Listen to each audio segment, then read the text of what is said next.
In 1991, one of the world's strongest gaming icons was born, Sonic the Hedgehog. Given the blockbuster success of the movies, we realized we'd been too conservative turning out games. Today, 4 contestants will compete to pitch their visions for a Sonic-based video game. Welcome to Armchair Dev's Sonic the Hedgehog.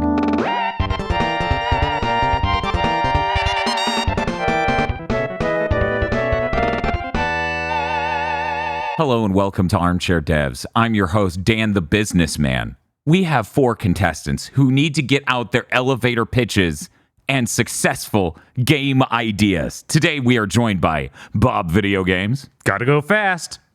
Chris Wolfhard. Way past cool. Dr. Agro. Atrocity is a social construct. And our guest host for this episode, Sarlene. Oh yeah, this is happening.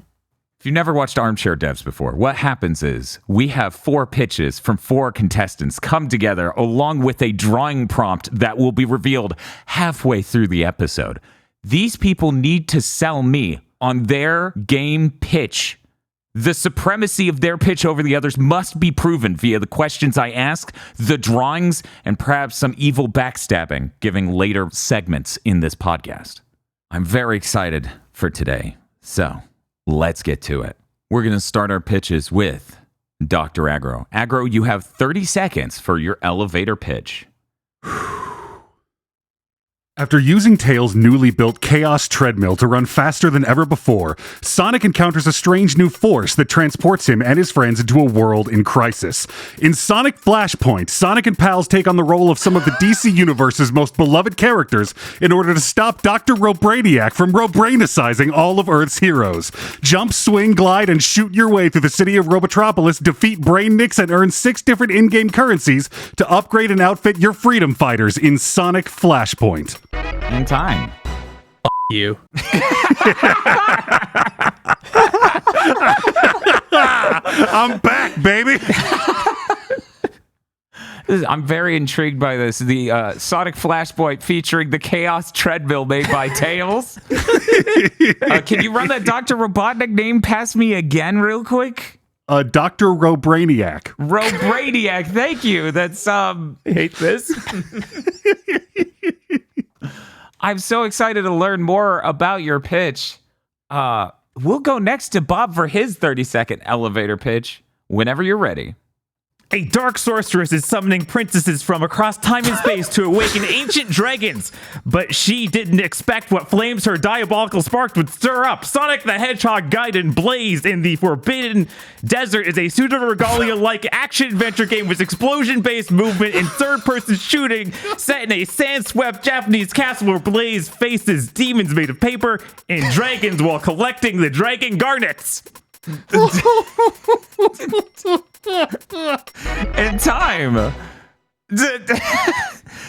Paper enemies? Paper enemies. That's almost making it too easy for Blaze, don't you think? Maybe. Let's see. We had the dark. Did you say dark summoness? Summoner S? Dark sorceress. Sorceress, thank you. Who is summoning princesses from various dimensions? That's right. Okay. All right. Thank you, Bob, for your pitch. I really like the visual novel-like length of your title here. Sonic the Hedgehog Gaiden Blaze and the Forbidden Fortress? Desert. Look, I was basing on the recent Yakuza titles. The hedgehog who forgot his speed. Yeah. Okay. Next, we're going to go to Sarah. Sarlene, 30-second elevator pitch whenever you're ready.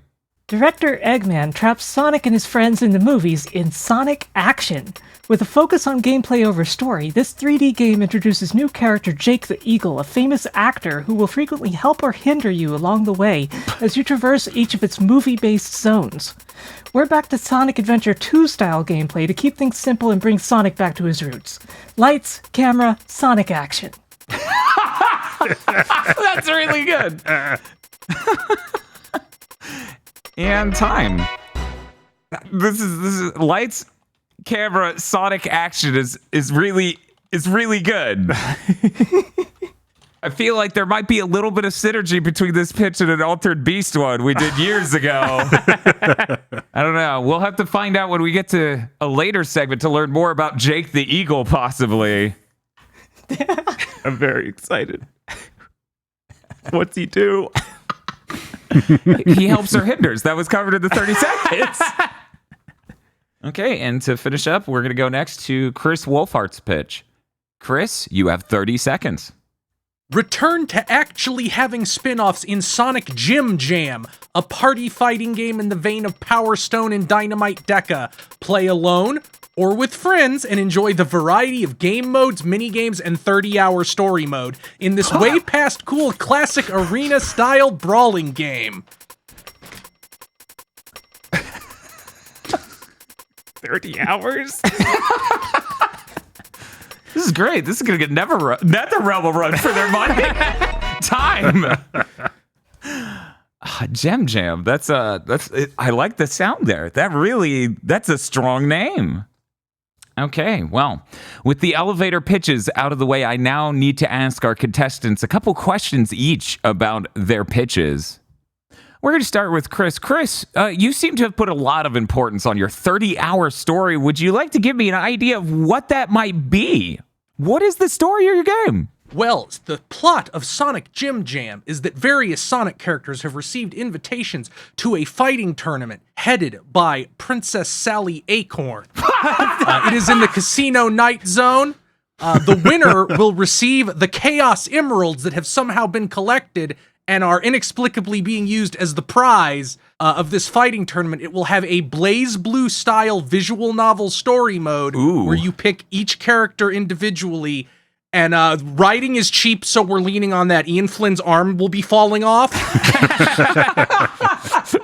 But since the murder of Sonic the Hedgehog was well received, we're going to be doing exactly that. Sonic has to be a big franchise again. We got to get people to know all these characters again, so we're going to tamp it in with a plunger down your throat. You will get more interactions with any Sonic character you can think of than you ever possibly wanted. Oh, that's great. I'm really glad that we, no longer, once this game comes out, past that point, no one has any excuse to not know who Fang the Sniper is or any other Sonic character because they will have read pages upon pages of writing involving them. Fantastic news. You know what? Sometimes you just gotta pull off the Band-Aid. Aggro. Yes, sir. What is Dr. Robrainiac after in all of this? He's after a combination of things. Mostly, he wants to take all of the members of the Justice League, scoop out their brains, okay, and replace them with robot brains, so that they can collect the Chaos Emeralds. That's his plan. That is an Elon Musk level of extrapolation and efficiency. What? Couldn't he just go? Would it be easy? I mean, there's a Justice League. Would it be easier to just go get the Chaos Emeralds? Look, you're asking for a lot of linearity and practicality of thought from a being taken from a mad scientist and a machine god, having been crushed together into a single existence by a malpractice of the Speed Force. So this is Sonic's fault? Oh no. If you're looking to place moral blame, that would be Tails. But really, bigger picture, this is the Speed Force's fault. It does just cause problems.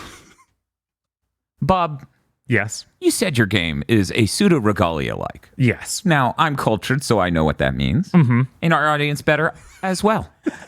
I will not explain it. Maybe you'll figure it out from all the words Bob is going to say in this episode, or you could buy pseudo regalia on Steam right now for $6. Who knows? But Bob, what sort of cool movement abilities will Blaze have in, one moment, Sonic the Hedgehog Gaiden Blaze in the Forbidden Desert?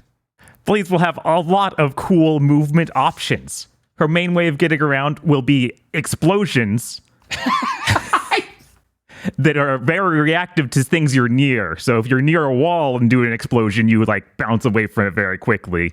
And you'll see all these things she can make a fire shield around herself. They'll bounce her off of enemies and off of walls more quickly if you time it right. We're, of course, going to do the spinning double jump.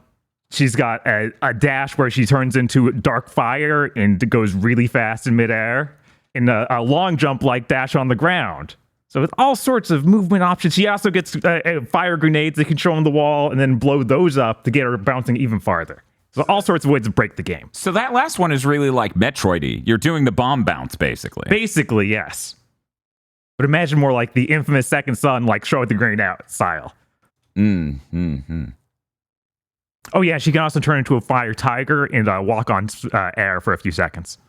I know that seems like just minor, so I wanted to show it in there. Okay, it walks on air. Okay, yeah, that's in Bleach. like just the air part, or the turning into a fire tiger part? Just the air part. They don't do that much in Bleach. Not that much. I'm now just imagining someone late into your game being like, remember when Blaze was naked all the time and that was a joke? And then they forgot that was a character trait of her, and now she wears clothes. Bleach has a lot of weird shit in it. Blaze never wears pants, so I guess that kind of fits. Have you studied all the art? Maybe there's like one, I don't know.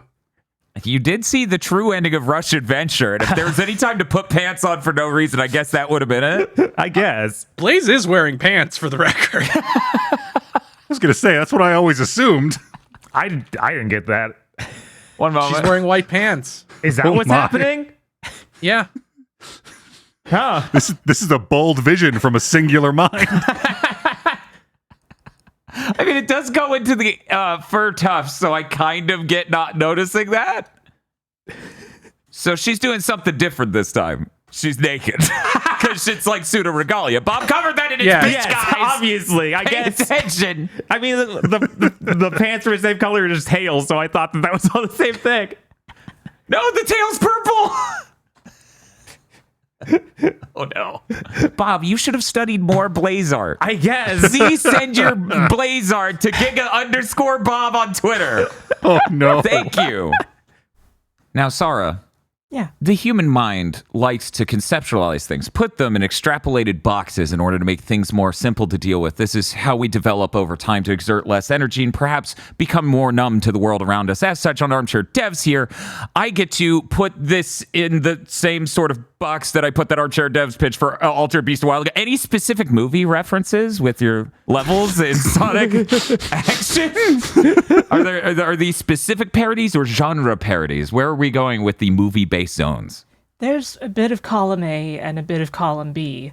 For example, there is a zone that is very clearly supposed to be Jurassic Park, but it has roller coasters and water slides so that it's legally distinct. You will also end up on a ship that is clearly supposed to be something akin to the Titanic. And of course, Jake the Eagle shows up, sets a time bomb, and sinks the ship. Oh, Jake, no! How could you do this? Bomb voyage. I'm taking that, by the way. We're taking that. He's going to say That's that. fine. I took it from the League of Extraordinary Gentlemen. See, it counts. That's just another parody. It's another deep cut. We're covered on this. And of course, there are more general parodies of movie genres as well. For example, Sunset Coral Zone will take you into a Wild West town that is under attack by a roving gang, and you will have to stop a bank robbery. Ooh. And there is Super City Zone, which is a city full of superheroes. And eventually, you get to use monitors that will allow you to turn into supersonic and fly around in the sky of the zone. You will get to fly through giant rings in a manner inspired by knights, while Director Eggman tells you that you will never solve this maze.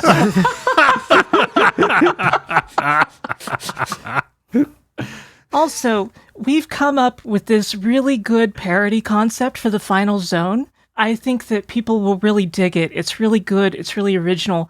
It is going to be called the Death Egg Zone. Oh, I see. Death Egg is a familiar location. I just don't know what movie you could parody using the Death Egg. Will they have to do any sort of trench run on the Death Egg? there will be spaceships inside of the hangars of the Death Egg that will attack you. And when you get to the boss fight, it's Jake the Eagle, but he has a laser sword. And so you engage in a sword fight with Jake the Eagle until he realizes that he doesn't want to be fighting you and teams up with you against the last boss. Oh, that's fantastic. This is great. We're gonna sell so many copies of this because all these moments in a trailer will make people go, "I can't believe they just did that." This is great. I can't believe Jake the Eagle sunk the Titanic. Yeah. That's crazy. Well, that was my first round of questions. We now get a second round of questions, one for each contestant. I just need to feel out which way I'm going on this. I kind of want to ask Chris again. Chris, you said your game's like Power Stone. Can you sort of give me the real vibes of the moments? Like Power Stone's mechanics are very interesting and unique. How does combat feel? How does it feel to play your game? Well, you have kind of a slightly above angle looking at the field. You have pretty basic controls. This isn't a highly complicated fighting game. You have a couple attack buttons. You press different directions with the attack buttons and get your special moves. You wallop the other person and gems come out of them. This is a pretty low fidelity game, so a lot of gems can come out. We put a lot of money into making them shiny and make your brain go ooh. Ooh. Much like the real Power Stone or Dynamite Deca, that all things are littered around the environment to hit each other with.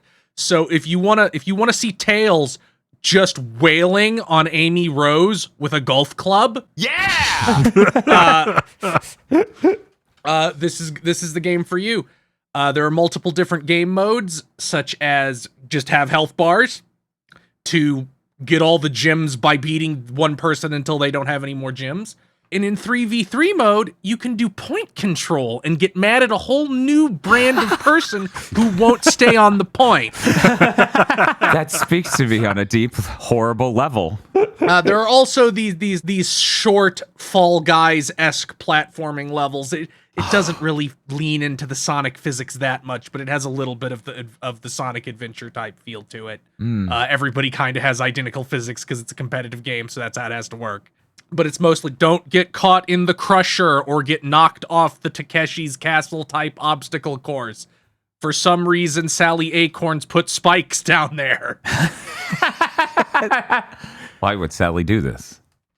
Well, You want to know why? No, actually, no.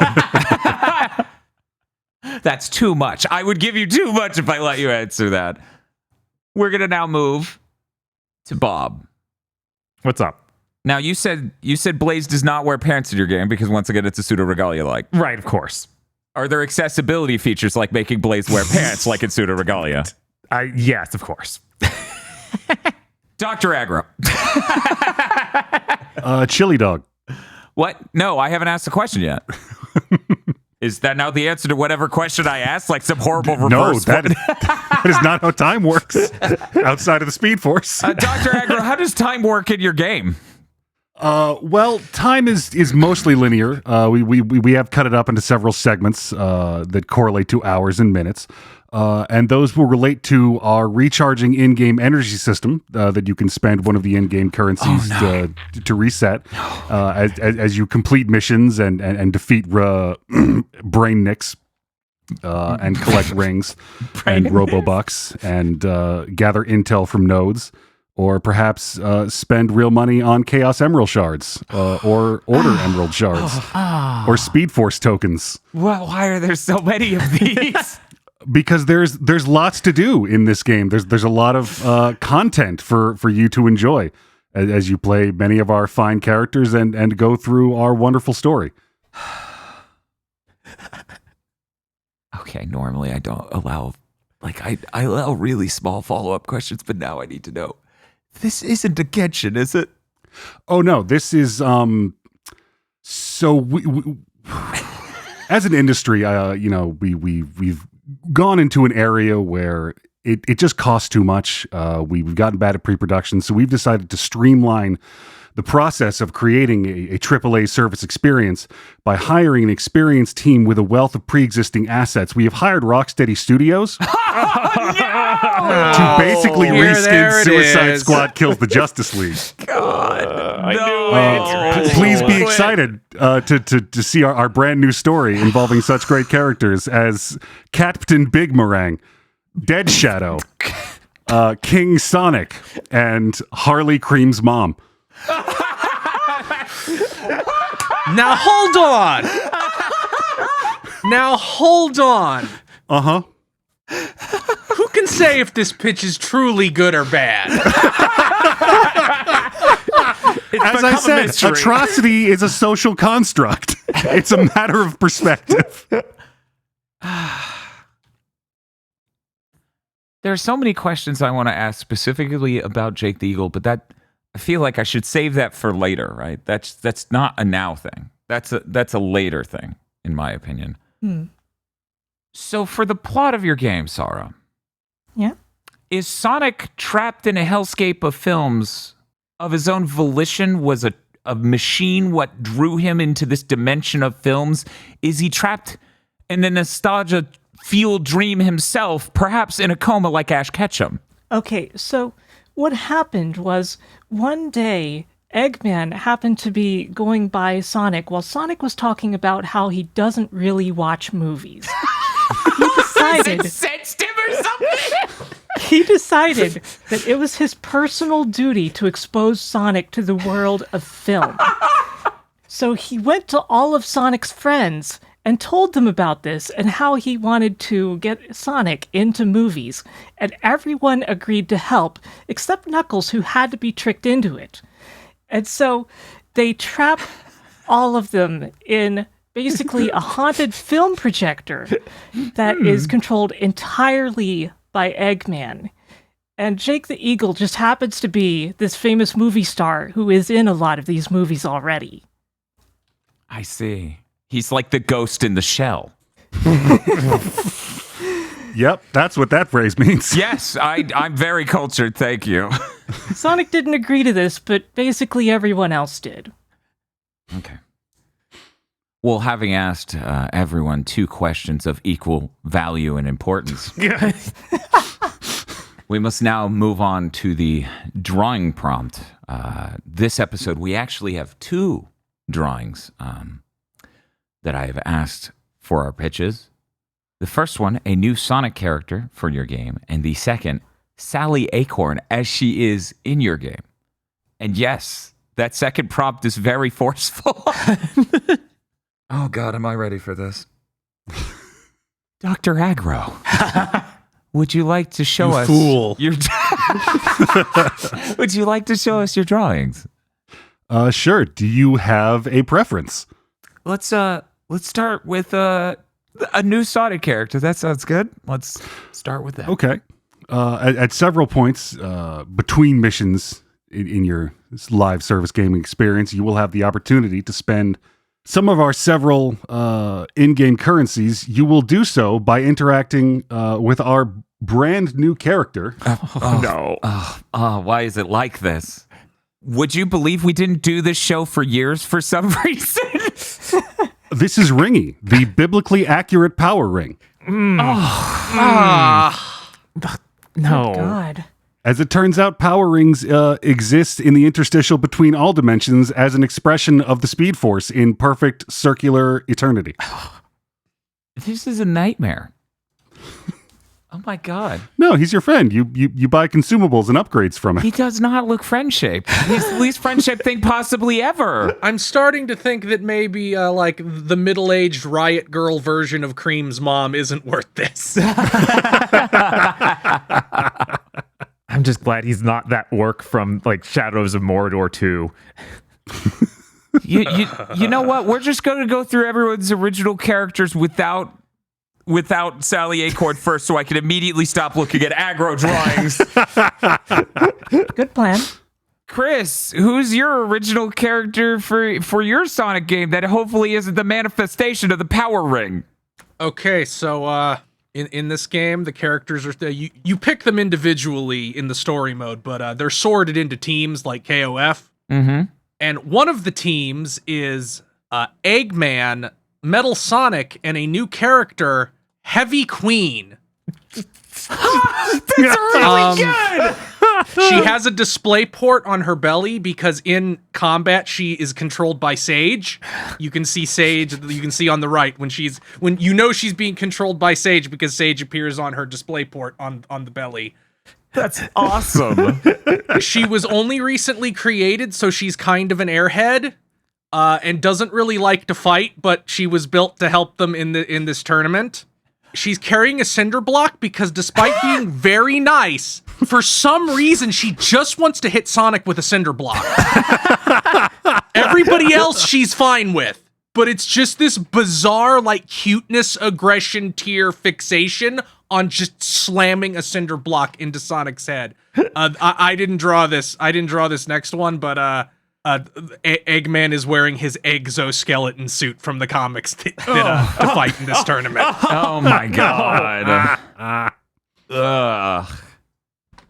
It's an exoskeleton. Oh, we got it. It makes him look like a Ninja Turtles villain. Or maybe just like the Technodrome. Yeah, he just looks like the Technodrome. He looks like the Death Egg. To Egnodrome. God. Bob. Uh-huh. Let's go ahead and see your original character for your game. All right. Whoa. This is Paige the Exorcist, or her full name, Paige Precision Folder. Precision folder? Yeah, oh, she folds. She folds Shikigami. She's summoning these princesses to her world, and then using them to awaken these old dragons, and then sealing the dragons with her Shikigami powers. Man, Bob, you're really blowing this on this and not saving it for Armchair Dev's Toho. Paige will return, and this is a lot. This is a lot to deal with. She's got a mouth-shaped silhouette and then a mouth within it. Uh-huh. It's is this for easier animating cutscenes or? That's just how she looks. Oh, that's so. I'm so sorry. I mean, she's a deer, so she has to have the pointy nose. I like that she has the weird stubby circular eyebrow thing going on through her hair. Like it's important that you see that those. Yeah, Yes. you need to see that. It's key to her character. And she has her two sidekicks here, Paper and Cut. They're like her Qbot and Orbot. So they're beloved by everyone. I got it. Of course. Bob, that's fantastic. Paige is very powerful. I'm going to ask, even though I should. Paige with an I, right? Like the name? Yes, Okay. yes, like the name We're Paige. even hiding it slightly. Yeah, just a little bit. Okay. Sarah, I would love to see your original character first. Well, you know him. You love him. It's Jake the Eagle. He's so cool. He's so cool. Yeah. I love his Letterman's jacket. That's just J-E and then a ring on it. That's so good. Yeah, he's like the game's rival character. He can wear different outfits for different situations, but this is what he's like wearing offset. This is just what he enjoys. He feels like he peaked in high school, so he may as well wear his jacket at all times when he's not in costume, right? Right. That checks out. I need to know, is that his midriff showing? Yeah. Okay, good. Yeah. No, that's important. I mean, if you're going to be a Hollywood celebrity, you obviously are on that Marvel diet. You know? Yeah. You know, he's hot. Everybody's attracted to Jake the Eagle. I think that comes across in the drawing. I don't even think you have to say that. That's obviously, I look at this and go, that must be the most handsome guy in Hollywood. And of course, Jake, even though he helps and hinders you in different ways in the zones, he's not specifically an antagonistic presence. He's just doing his role. But in the Director's Cut DLC, you get to play as Jake. And the thing is that he has a higher jump than the other two playable characters and a double jump. And a bullet time ability. Whenever any attack is about to hit him, time slows down so he can get out of the way. Jake time. It's Jake time. Trademark. This is really exciting. I love Jake and how cool he is. I'm excited to see him in all these different outfits for these different movies he's been in. You know, he's got to be in the superhero one, right? What's that look like? You just imagine. He looks a lot like Superman, except the emblem on his chest is a big bald eagle. This is fantastic. I hate to rush away from this, but I just need to know, we're going to move on to the second part of the drawing prompt. How does Sally Acorn look in your game, Sarah? So, Sally Acorn appears to help you in one of the boss fights in the superhero zone, where you are fighting against Metal Sonic, except he is clearly supposed to be some kind of Terminator. You spend the whole race trying to keep away from him because he's obviously going to kill you. And meanwhile, Sally is taking shots at him with her gun here, Colt. And also, she occasionally will pull out a rocket launcher to slow him down by destroying parts of the environment. This is really strong. I love how she has an almost Metroid Other M sort of suit energy to her outfit. She's got this powerful Colt in her stow. This is powerful stuff. This alone, I think, will ship 1 million. Just you show this, and the people will come. Yeah, they will. Yeah, I think so too. We've also managed to get some cross promotion going with Microsoft. In the Xbox version, you will be able to have her wear a Joanna Darkskin. There it is. Oh, that's good. I was worried she'd be wearing the same outfit with the Battletoads logo on it. I thought she was going to just be Cortana. I've been terrified of this the whole time. I saw the blue and my brain went wild. I was like, oh, that's cool as hell. Maybe that could get a perfect art game shipped. Maybe that puts enough positive vibes in the universe so we can. That would be swell. I'm very excited for that, and for her to not just wear a shirt that says Battletoads on it. Okay, we now go to. We are not going to aggro. Hey, Chris. Coward. So, we didn't want to change too much about Sally's design. You know, we're going for the classic one before they gave her a shirt. Sega corporate. They pushed back a little bit, but we found a compromise that I think both of us can enjoy. Wow, that's How did he do it? It's there's an important element of this drawing. You have to fully open it to truly see. this is a seamless change for Sally Acorn here. I think people will really appreciate the new angle, not just be mad every waking moment. Yeah, I like her jorts. The important part was not having a shirt. Compromise. So your game features pants-on technology. I see. It's true. Don't worry, when she's made playable in DLC Pack 1, well, the only DLC pack, you'll be able to take them off. Because she's a cartoon character. Stop being weird about it. Whew. I guess offense is the best defense. We now go to Bob with his pants-on technology, possibly. Bob, what is the deal with your Sally Acorn? I think we all know. Sally Acorn cannot wear clothing. Oh my god. Does a single Is that a side skirt? Yes. Wow. She's got a side skirt like a Gundam. But yeah, at this point, Sally Acorn is so used to being brought to different dimensions. She now wears her patented battle armor at all times.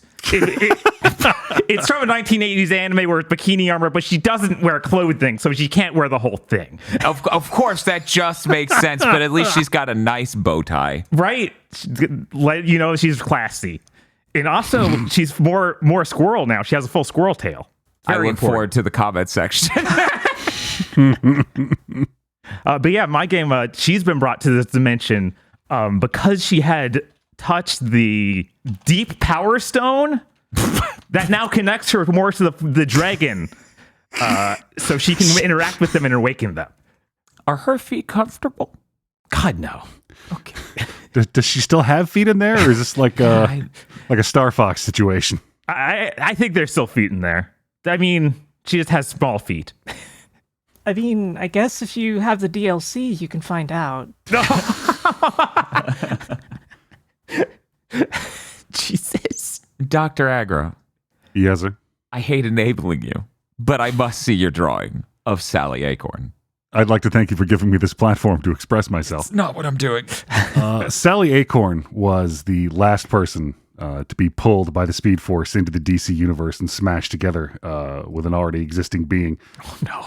The problem was that there were two souls pulled at the same time, Sally Acorn and Nicole. So in searching for something suitable with which to combine her, the only thing the Speed Force found was a mother box. Okay, that's less horrifying than I was expecting, if we're being brutally honest. I was really expecting you to drop some unbelievably fucking mangled version of the name Amanda Waller to get Acorn in there. Oh, believe me, I searched around for Acorn puns in the DC universe and came up dry. Wow. Yeah, both Sally and Nicole are conscious inside that thing, which acts as your, basically like your radio character throughout the entire game, constantly, helpfully telling you that pickups are nearby or that enemies are attacking you, or that the current mission you have selected is still available to do.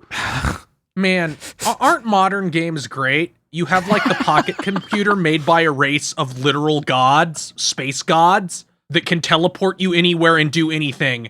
And in a video game, it's your radio assistant. Is that a tail coming out of the back? Uh-huh. Yeah. Okay. No, it's still got a tail. That's how you know it's Sally Acorn. In the production of this image, I Googled Sally Acorn's tail, and I don't recommend you do that. Thank you. Doing it right now. So does it have a voice of Sally Acorn or the voice of Nicole?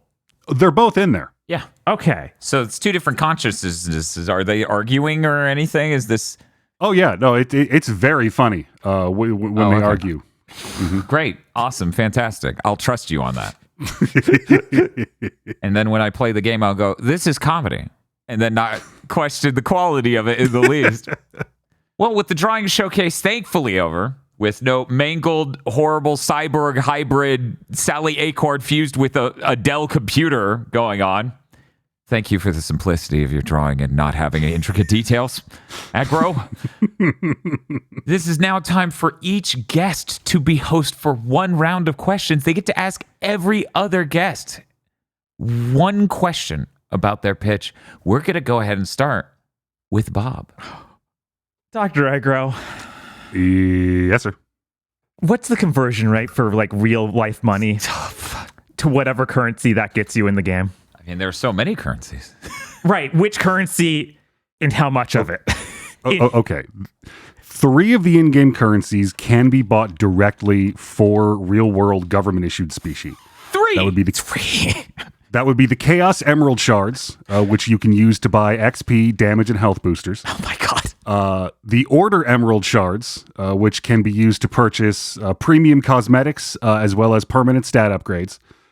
You can also use those to basically down buy into the other in-game currencies. Oh my god. Both of those, basically like it's $1 is 100 of those, and everything costs at least 110. The last currency, I cannot give you a specific price. The Speed Force tokens, those are a non-fungible premium currency that can be traded for any other in-game currency at the current market rate. Oh my no, God. that's what I was exactly worried about. An SFT, a Speed Force token. Oh no!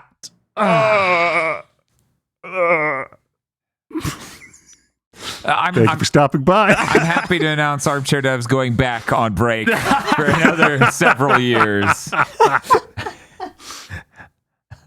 Chris, Yes. I don't want to be stabbed. I'm going to ask something really simple here. Okay. Is Honey the cat in your game? No. Well, she's DLC. All right. How much? You will pay $20 to get 15 new characters. This game isn't very high fidelity and doesn't have a lot of moves for each character. There's Sonic characters are mostly shaped the same way, which makes shit easy. Take that Tenkaichi route. You also get a second story mode that is only 10 hours long, featuring those new characters. It's so small. Just 10 hours. Sarah? Yeah. Hello. I'm thinking. Wow, it's like the Dreamcast. Will there be any 2D gameplay in your game? Yes, in fact, the first act of every zone is in 2D, then the second act is the full Sonic Adventure 2 style gameplay. Although we're not calling them acts in this game, we're actually calling them scenes. So you have scene 1 in 2D and scene 2 in 3D, along with the boss scene at the end of each zone. And naturally, the gameplay that you would expect in the 2D version is there. We actually got Team Evening Star to come in and double-check the physics on the 2D side, so it doesn't feel like generations of forces or any of that. Great. Incredible. Well, Bob, I guess that's all your questions. We're now going to hand it to Chris. Chris, question your co-host. Let's get it out of the way. Aggro. Way past cool. Does your game have an ending, or does it kind of just stop and imply you will have to do the ending 12 more times in the future? I mean, the great thing about the comics that we've all enjoyed for generations is that the story never truly ends. There's So always no. Look, we have DLC to sell, motherfucker. Bob, Uh-huh. is your game designed with a focus on sequence breaking? Like, is there a lot of going out of order that you can do, like pseudo regalia? Like, if you know how to bomb properly? Yes, absolutely. It's a kind of a free castle to explore, and what person you rescue first doesn't matter. They don't interact much because they all go back to your like home hub afterwards, and you can get them in whatever order you want. So sequence breaking is encouraged. That's great. Sarah Lene. Yep. There's only one thing I can think of as I look at Jake the Eagle. Have you played Banjo-Kazooie Nuts and Bolts? Oh no. What a question. Yes, I have. In fact, we made sure that absolutely nothing from the Banjo-Kazooie franchise is even slightly referenced in our game. We looked close at every single factor. We made sure that nothing could possibly be confused as being related to Banjo-Kazooie. Unfortunately, Jake the Eagle's design was submitted by a guest, so we couldn't double check that. Are we gonna like take a file to Jake the Eagle and we're gonna start to see a tiger with blue hair under there? I can neither confirm nor deny what you would find if you took the original painting and lapped it off a bit. Normally our character design isn't done oil painting style, but here we are. No further questions. Sarah, it is your turn to ask your competitors some questions. Okay, so, Bob, Uh-huh. tell me about the last boss fight of your game. Well, Paige is going to absorb the power of all of the dragons, become a sort of super dragon deer hybrid. And of course, this is after Blaze has collected all the dragon garnets, which allow her to transform into a sort of Super Saiyan-like form, where she has energy balls around her that let her fly. And then she's going to cast a spell. And this will, after, you do a flying shooter segment, you're going to do the spell, and it's going to be a QTE, and there's going to be a really cringy, 30-second chant that is about taming dragons in some way. And then she will fire a gigantic blast and blow up half the planet. Well, not actually, but it'll look like she did if she blows up this enemy. Wow. Well, that's a good way of handling it, I think. But Paige will return. Well, Well, we blew up half the moon once, so we may as well blow up half the planet. It makes sense. It's all about escalation. Okay, Aggro. Mm-hmm. Tell me about the PvP aspect of your game. We have a very robust plan for those who wish to engage in player versus player activities. It's called Friendly Fire is Always On in an online game. You will actually be able to, two of the in-game currencies, both the basic rings and the Robo-Bucks. You're actually able to, when you shoot your fellow players, they will drop those two currencies, and you will have a limited amount of time to recover them before they're able to get them back. Oh my god. Evil payday. This is the worst. Wow, that seems very on brand for your game, Dr. Aggro. Thank you. Cohesive, if nothing else. It's so cohesive. Chris, if I understood correctly, your pitch takes place in Casino Night Zone because Sally Acorn is running the tournament there. What kind of locales can we expect our fighters to be competing in? Well, we'll be going with that delightful old chestnut of hard light technology. So the fighting arena will be able to present various different things. We'll have various Sonic zones. Stuff like Station Square will absolutely be an arena. We'll have Sega tie-ins. We might have a Persona level or a Yakuza level, like a Dragon level. Stuff like that. And since all hardware platforms now have fast loading, there will be you will be able to set up level swaps in the middle of your matches, and the arena will suddenly become another one. Wow. It sounds like you've got some pretty good plans there, and that we can expect to see some good stage variety. Well, that's it for everyone totally asked each other competitors questions, right? That was I'm not leaving behind any war criminals. This is discrimination of the highest caliber. You're right. I would hate to discriminate against you, Aggro. Aggro, go ahead and ask your co-host some sort of questions. Chris Wolfhart, Yes. your game seems to have at least 40 hours of story told through some sort of visual medium. Correct. This sounds to me like a visual novel.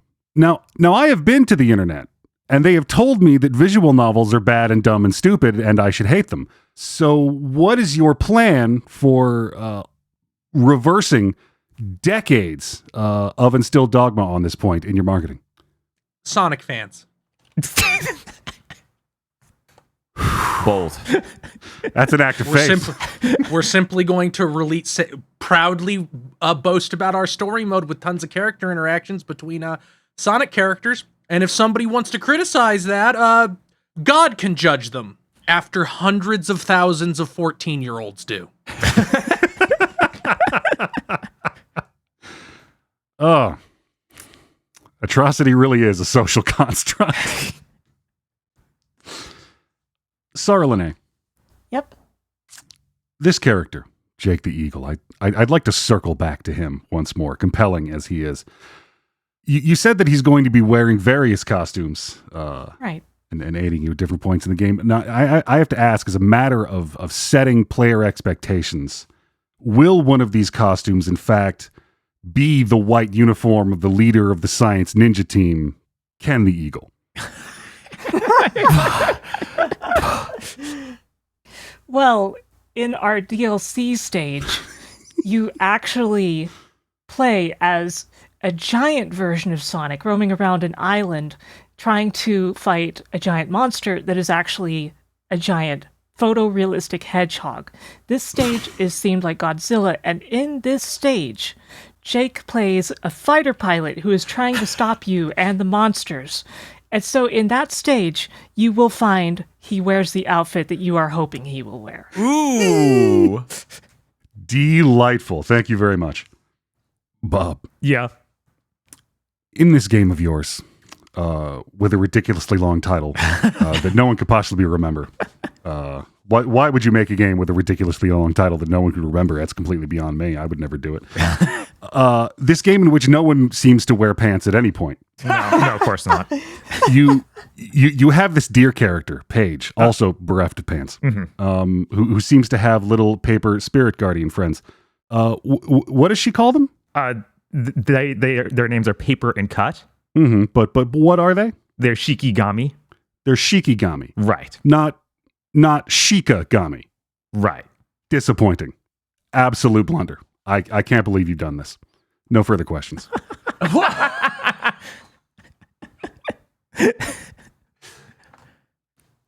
Well, with that out of the way and everyone done shooting each other, we need to get to our closing segments. We have two.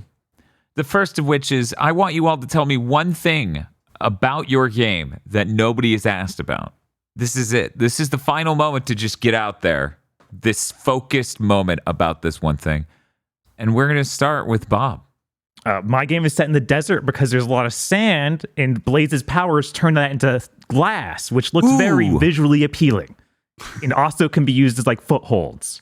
It's very cool. We now go to Sarah. So, nobody asked about it, but in this game, you can play as both Sonic and Tails, in addition to Jake as the DLC character. You see, I felt like it wasn't so good to just have Sonic be the only playable character in these games all the time, but I didn't want it to become a bunch of sprawl where you have, like, useless characters like Knuckles. You need to be able to play as Tails. This is so right, yeah.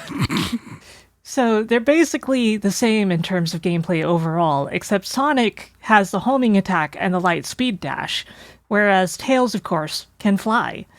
And they both have some simple physical attacks they can use. Sonic's got some combos from Sonic Frontiers, and Tails, of course, spins in place in a pirouette, a non-stop ballet attack, just like you remember from Sonic Adventure 1. He, in fact, does a Tails spin OEA. Yes.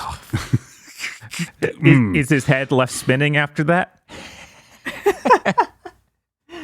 He might, in fact, have a line about his head spinning. Dr. Aggro? I would like to cover my game's comprehensive DLC plan. We've got a long tail on this one. Our roadmap includes Season 1, Silver Age, which introduces playable characters, Silver, who just shows up to go, what the fuck is going on? Why have you done this? This season also introduces Rouge the Batman and Red Tails NATO.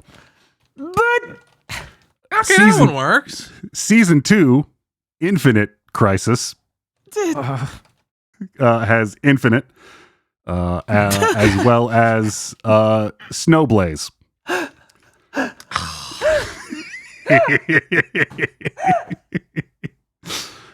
Season 3, Mephiles the Dark Side. I was literally gonna. I considered asking you if Mephiles the Dark Side was Introduces, of course, that character, as well as our final DLC playable character, Amy Rose, who did not actually get taken up by the Speed Force, but has somehow made her way here and is wearing a Poison Ivy costume. Okay. But she doesn't have the powers. She just wears the costume. Or a special name. She's got a whip she made out of vines. That's it. And, guns. Chris Wolfhart. The villain of this game is actually Mephiles.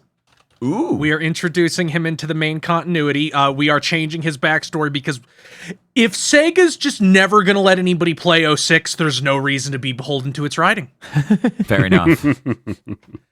So rather than whatever the fuck he had going on in 06, Mephiles is now a manifestation of the negative energy caused by Sonic constantly using the Chaos Emeralds to beat people up. Oh, no. No. Instead of being a shallow recolor of Shadow, he is now a shallow recolor of Sonic, but he does not have his own body. He can only possess people. Fucking Omega Shenron. Right? Omega Shenron doesn't possess people. Yeah, baby does. So So he will be like a sort of like an evil shadow. Like that is what is hiding behind Sally Acorn in my drawing. Oh my Nice. god. Because she is actually being possessed by Mephiles the Dark. I can't And at believe the end of the this. game, you will of course do the supersonic thing with Sonic, Shadow, and Blaze, because she's the main character of that trio, not Silver. Why would it be Silver? Who even is that? Why would it ever be Silver? Silver is back there on the bench with the third of their trio, Marine. Oh. Well, we now need to do your final pitches. Tell me exactly why your game is going to win. Your game is going to sell. Your game is better than all of your competition. I need this to be succinct. I need this to be powerful. You need to sell me on your game. We're going to start with Chris Wolfhart. Our game has a lot of Sonic stuff. You'll like it. It has a lot of funny dialogue. You'll like it. There's a mini game called Dr. Eggman's Lean Mean Machine. It's an infinite runner where he jogs to get in shape for this game. Wow, that's really compelling stuff. We now go to Dr. Aggro. It is too late to reverse course. Most of the assets are done. Most of the coding is done. We can save Rocksteady by cranking out this horse shit. Have you considered if Gotham is worth saving? Bob. My game has every princess from the Sonic series, so we got Sally Acorn, we got Sonia the Hedgehog, we got Elise, and some extras like Cream, and Marine, and also Silver's there too, and you guys are gonna love it. He's sucking Cerebro. Oh my god. You have Elise? Yeah, of course. Does she have pants on? Yes. Well, she wears a dress. Ah, That's how most of these- technicality. Yeah, there we go. Most of these get by. Like, yeah, no, they're wearing dresses. Talk about skirting around the issue. Sarah, we now go to you. Why should yours take it? Our game is actually a Sonic game. It is basic Sonic gameplay, 7 zones. The last boss is Eggman as Broly. You don't even know how cool Jake the Eagle is yet. And the main theme is actually by Linkin Park. Ooh! Oh no. Wow, I have a ton to think about. When I return, we will decide who has won this episode of Armchair Devs.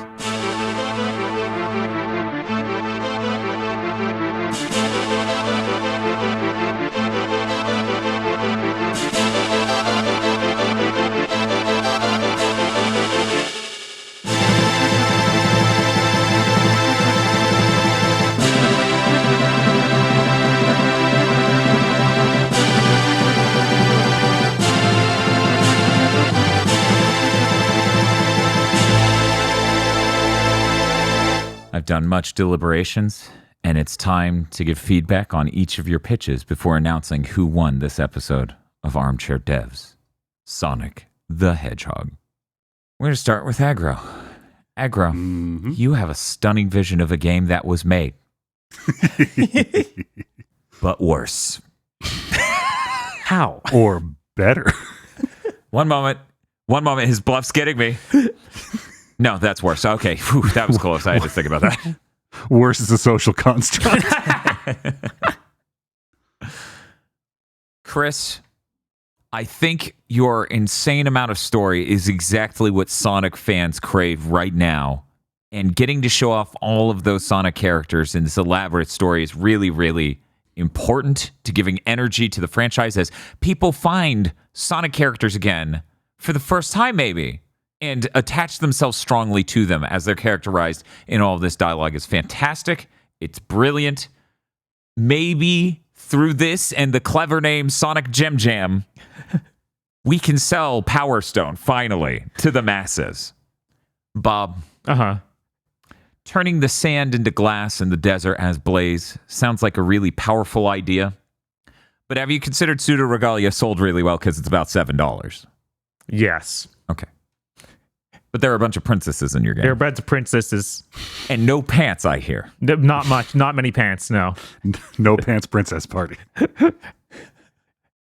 I know this isn't a question segment, Bob. Have you considered people would be like, this game is like Missplosion Man or whatever the name of that game was? Do you remember? Oh, Missplosion Man. Yeah, you remember? This is a segment on every podcast where I mention a long forgotten game from 7th gen. Yeah, I'm not worried about that. I think they'll more of see the way she moves and be like, oh, it's like Bakugo in My Hero Academia.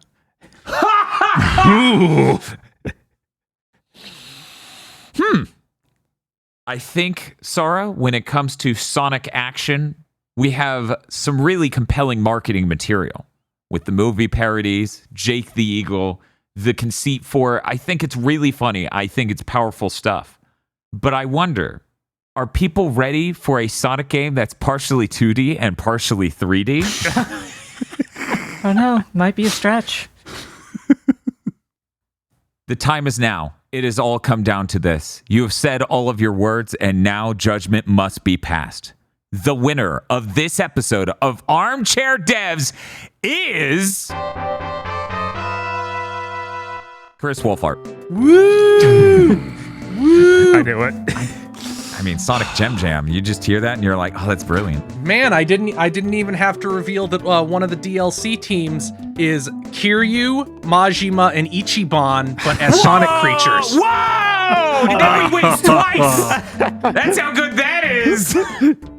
Sonic Gen Jan's gonna sell 1 million copies. Listen to that roll off the mouth. It's so quick and smooth. And Bob, maybe don't next time. Maybe. But the anyways, Yakuza games are doing great. I don't know what the problem is.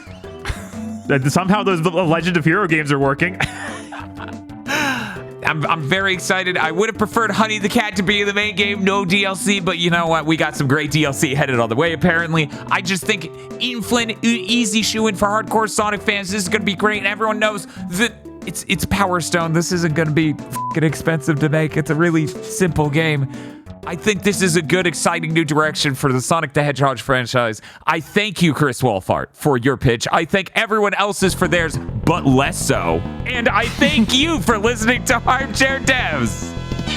Thank you for listening to this episode of Armchair Devs. Podcasts like this and Big Think Dimension are only possible with viewer support. If you'd like to help us in the fight for good content, please show us your support over on patreon.com/gbpodcasts, where you can also listen to the extended pitches that couldn't make it into this episode.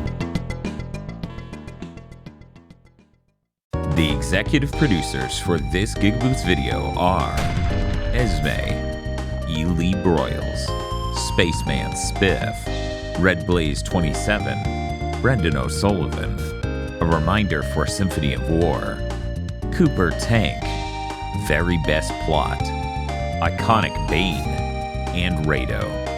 Thank you very much to our executive producers.